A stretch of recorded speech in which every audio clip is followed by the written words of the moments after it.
Welcome to the Chess.com podcast.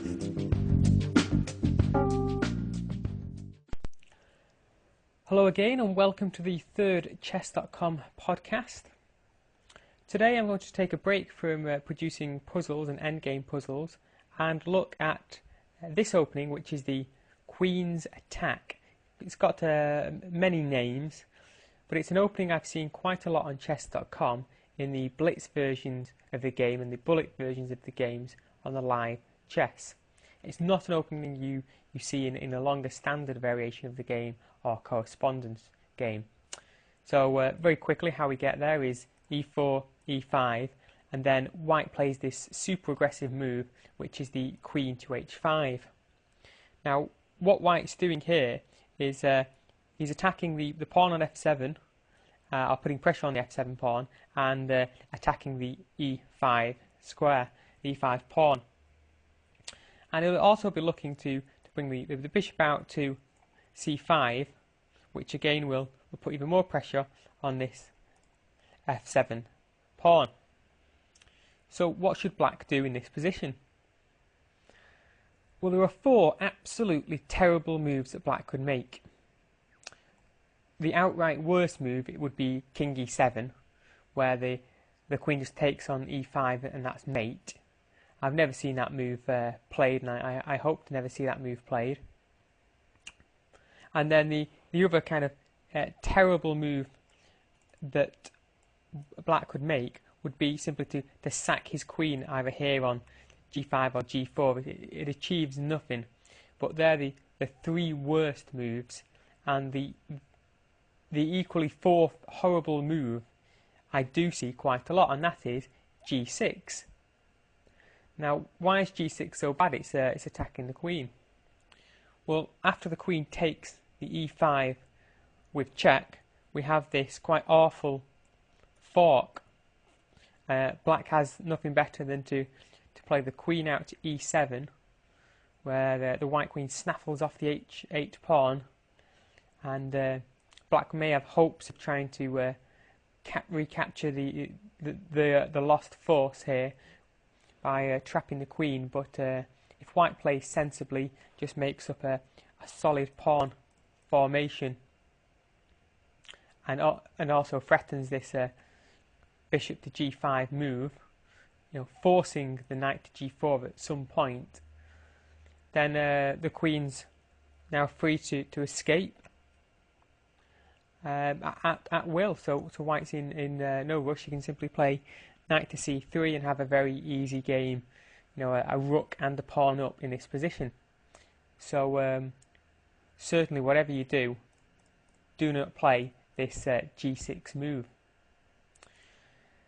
Another quite bad move is the knight to f6. Now this move, although it loses a pawn, does give black a lot of play, and it is quite a regularly played gambit. It's not something I'd recommend playing though, especially in these bullet games. The queen comes, again taking with check, and black must play quite sensibly and solidly. If we have the bishop coming out here, which is the better of the two moves, then the queen can drop down, black can castle, white develops, but black can develop with tempo and keep pushing this queen around and gets a very good playable position. So although not horribly bad, this knight to f6 move is not something I'm going to recommend because of this pawn sacrifice. In a bullet game that can be quite decisive. Also note in this position that queen to e7's bad because after the queens come off, white can just push on. White's forced to move his knight, and then there's this beautiful pawn centre, and black's going to struggle to gain equality in this opening. So back to our original position. What should black do?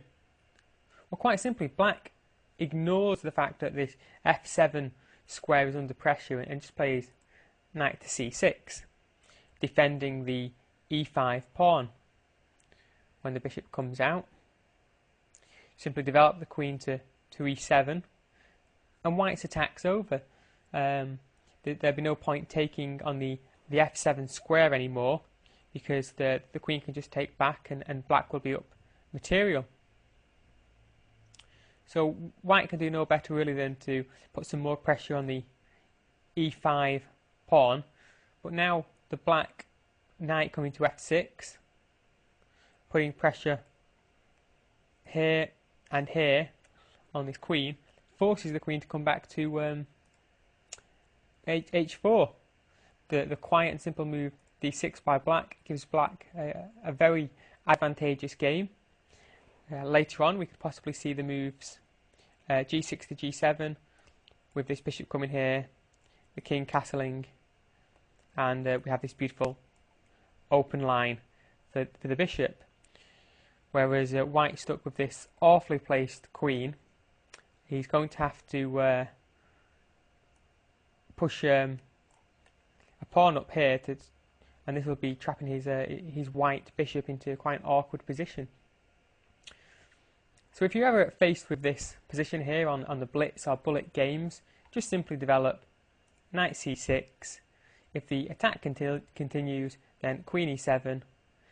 You've got the tempo move of knight f6, and you'll have a very interesting and hopefully successful game. Well, thank you for listening to this version of the Chess.com podcast. I hope you've learnt not to react too quickly to your opponent's moves, but just play simple developing moves in the opening, using the power of your knights as defenders. Thank you very much, and I'll be producing another podcast next week.